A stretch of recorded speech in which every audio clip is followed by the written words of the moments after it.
Nicaragua, le torchon brûle entre pro et anti-Ortega. Les opposants demandent sa démission et le relâchement des activistes emprisonnés.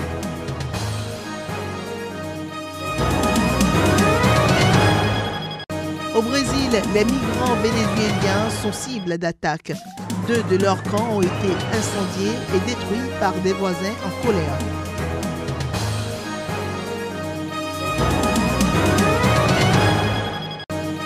Les candidats à la magistrature suprême à Madagascar continuent de déposer leur dossier.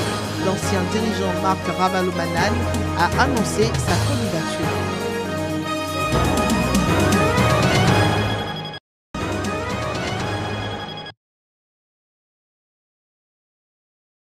Ils étaient des milliers de personnes à battre le pavé ce samedi matin à Bamako. Les partisans de Soumaïla Cissé, candidat de l'Union pour la République et la démocratie URD, contestent les résultats proclamés par le ministre de l'administration territoriale. La contestation qui gagne désormais les rues de Bamako est une preuve formelle qu'il y a eu fraude et tricherie, clame Soumaïla Cissé. Non, le peuple ne veut pas de ce résultat. C'est la première fois qu'on voit de telles manifestations après une élection électorale, surtout une élection présidentielle. C'est la preuve formelle qu'il y a eu fraude, qu'il y a eu tricherie. Et nous n'acceptons pas la tricherie et les Maliens n'acceptent pas la tricherie. On ne peut pas construire un pays sur le vol. On ne peut pas construire un pays sur la tricherie et sur la fraude. C'est le sens de cette manifestation. Soumaïla Cissé dit avoir gagné ces élections avec plus de 51% des voix. Il a rejeté vendredi en conférence de presse les résultats provisoires proclamés par le ministre de l'administration territoriale et appelé ses partisans à sortir dans les rues. Des partisans qui croient dur comme fer à la victoire de leur candidat. Il n'y a pas d'élection au Mali. On a eu que les formes. C'est pas bien. On n'a pas organisé pour la transparence. Il y a faute qui existe. L'IBK n'a pas gagné. C'est Soumaïla qui a gagné. C'est ça qu'on cherche, la vérité. Ce n'est pas la première fois. La première fois, ils ont pris le pouvoir, on n'a rien dit. Notre président est parti les saluer à la maison parce qu'il considère l'actuel président comme un frère. Il est allé les saluer avec toute sa famille. Cette fois-ci, c'est notre tour. Et les chiffres le disent haut et fort. Les manifestants évoquent aussi une complicité et un certain parti pris de la part de certains dirigeants de la communauté internationale qu'ils accusent d'avoir adressé des félicitations au président Ibrahim Boubacar Keïta sans attendre les résultats définitifs de la Cour constitutionnelle. Une ingérence dans les affaires internes du Mali qu'ils dénoncent. Nous avons remarqué que certains chefs d'État aujourd'hui ont félicité Ibrahim Boubacar Keïta sans d'abord l'avis de la Cour constitutionnelle. Nous pensons qu'ils n'ont pas de respect pour le Mali, ils n'ont pas de respect pour les Maliens. Nous pensons qu'ils doivent être des gens civilisés et très honnêtes. Ces syndicats des présidents de la République, en passant par Macron, en passant par Hollande, nous leur disons que ce n'est pas la France qui va faire le Mali, c'est les Maliens dignes qui vont faire le Mali. Il faut noter que Soumaïla Cissé justifie son rejet des résultats notamment par l'annulation des résultats du scrutin dans certaines localités des régions du Nord où selon lui, la fraude a été générale et flagrante. Plus de 8 requêtes ont été introduites devant la Cour constitutionnelle par les avocats du chef de file de l'opposition malienne.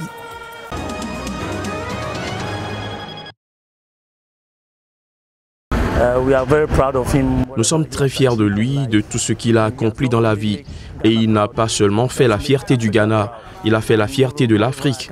De plus, il a rendu le monde fier et c'est un moment si triste pour le monde. Je ne le limiterai pas au Ghana. Si une guerre arrivait dans un pays, il avait l'habitude d'y aller et de trouver une solution. S'il ne disait pas de bêtises, tout se passait bien. C'est un homme pacifique. Vous savez, quand un homme noir d'Afrique peut occuper une telle position, cela signifie que ce type est un homme célèbre, un homme fort.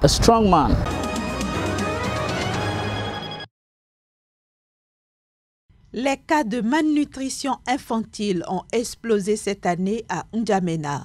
La capitale tchadienne affiche un taux de 5%, largement supérieur au seuil d'urgence fixé à 2%. Les centres de santé sont débordés et l'ONG Médecins sans frontières a construit un hôpital en urgence pour prendre en charge les cas les plus graves. Il s'agit pour la plupart d'enfants décharnés atteints de malnutrition aiguë sévère, le stade le plus grave de la maladie. Selon certaines sources, le Tchad fait face chaque année à des cas de malnutrition infantile. Le nombre de malades a cependant augmenté en 2018 et des enfants malnutris arrivent chaque jour dans les hôpitaux. En l'absence de données précises, les humanitaires estiment que cette année, rien qu'à N'Djamena, 50 000 enfants souffrent de malnutrition aiguë sévère. Plusieurs facteurs auraient favorisé cette situation, notamment la crise du pouvoir d'achat, la période de soudure qui sépare la fin de la consommation de la récolte de l'année précédente et l'épuisement des réserves des greniers de la récolte suivante, sans oublier la grève dans les hôpitaux.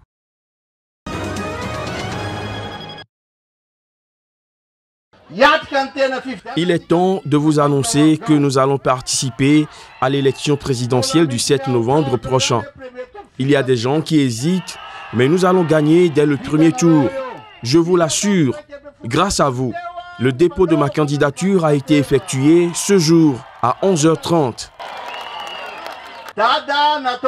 Je suis là pour bâtir et non pour détruire.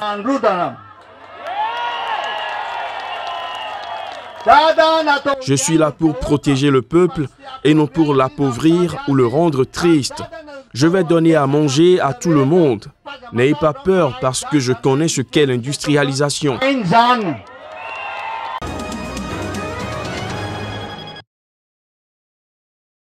C'est sur la plage de Toamasina, devant des milliers de ses partisans, lors d'un rassemblement, que l'ancien président et opposant malgache Marc Ravalomanana a choisi d'annoncer sa candidature à l'élection présidentielle prévue le 7 novembre prochain. À cette occasion, Marc Ravalomanana a promis de bâtir le pays, de protéger le peuple, de travailler à faire manger tout le monde. Il a également promis de développer l'économie du pays à travers une industrialisation. Il est temps de vous annoncer que nous allons participer à l'élection présidentielle du 7 novembre prochain. Il y a des gens qui hésitent, mais nous allons gagner dès le premier tour. Je vous l'assure, grâce à vous. Le dépôt de ma candidature a été effectué ce jour à 11h30. Je suis là pour bâtir et non pour détruire.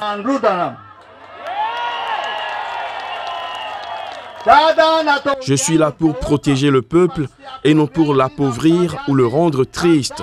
Je vais donner à manger à tout le monde. N'ayez pas peur parce que je connais ce qu'est l'industrialisation. Cette déclaration de candidature de l'opposant intervient juste au lendemain de celle du président sortant Eri, qui avait mis fin au suspense en annonçant qu'il allait briguer un second mandat. L'autre opposant et ancien président Andry Rajoelina avait déjà fait l'annonce de sa candidature à l'élection présidentielle au tout début de ce mois d'août.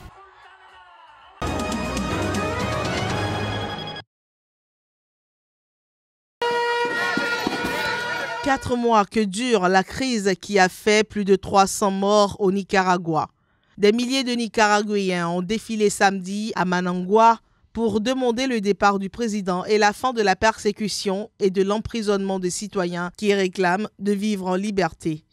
La manifestation était organisée à l'appel de l'Alliance civique pour la justice et la démocratie. Que le gouvernement suive nos revendications. Ortega doit partir. Ou tout au moins, nous voulons de nouvelles élections. Ortega devrait avancer les élections, démocratiser le pays. Il nous faut plus de démocratie et plus de justice. Nous demandons la justice et des dédommagements pour nos familles qui ont été affectées par les terroristes qui ont fomenté un coup pour tenter de détruire notre pays. Mais nous, le peuple de Nicaragua, nous allons les écraser. Les opposants à Daniel Ortega l'accusent de corruption, de népotisme et d'avoir instauré une dictature avec son épouse qui est vice-présidente. Ils demandent que l'élection présidentielle prévue en 2021 soit avancée au mois de mars 2019, ce que refuse Daniel Ortega. Ce dernier accuse ses opposants de faire partie d'un plan financé par les États-Unis pour s'emparer du pouvoir par la force.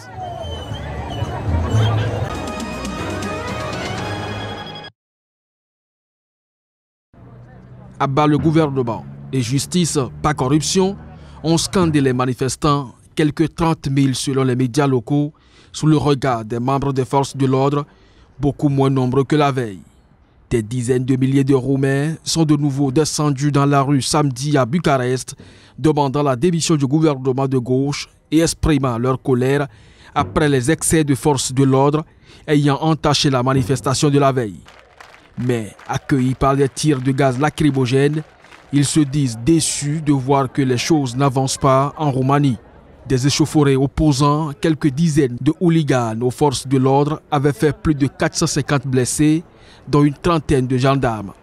La Roumanie est le théâtre de manifestations régulières depuis 1 an et demi, avec un pic d'un demi-million de personnes dans la rue en février 2017.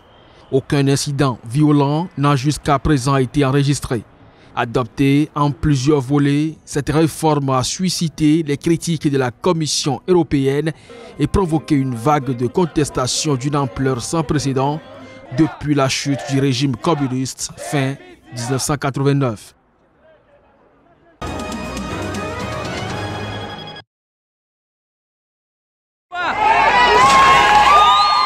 C'est dans l'État brésilien de Roraima, au nord du Brésil, frontalier du Venezuela en crise, que l'attaque a eu lieu. Dans cette région, les tensions montent entre les habitants locaux et les migrants vénézuéliens. Samedi, en effet, un commerçant a été blessé et sa famille a rapidement accusé un migrant vénézuélien d'être à l'origine de cette agression à Pacaraima. En représailles, des dizaines d'habitants ont attaqué les 2 campements improvisés de migrants et ont brûlé leurs biens. Les chaînes locales ont montré des parties du camp de migrants incendiés. L'arrivée massive de Vénézuéliens fuyant la crise politique et économique dans leur pays a créé une situation délicate dans l'État brésilien frontalier de Roraima. Depuis 2017, plus de 127 000 Vénézuéliens ont franchi la frontière terrestre avec le Brésil, dont près de 69 000 ont poursuivi leur route vers un autre pays, selon les autorités brésiliennes. À en croire la même source, au cours des 6 premiers mois de 2018, quelques 56 000 Vénézuéliens ont aussi demandé à régulariser leur statut au Brésil. Plus d'1 million de personnes ont migré du Venezuela vers la Colombie voisine depuis début 2017.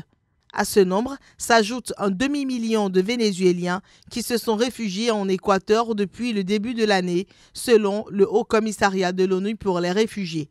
La majeure partie de ces migrants ont toutefois poursuivi leur route jusqu'au Pérou, voire au Chili.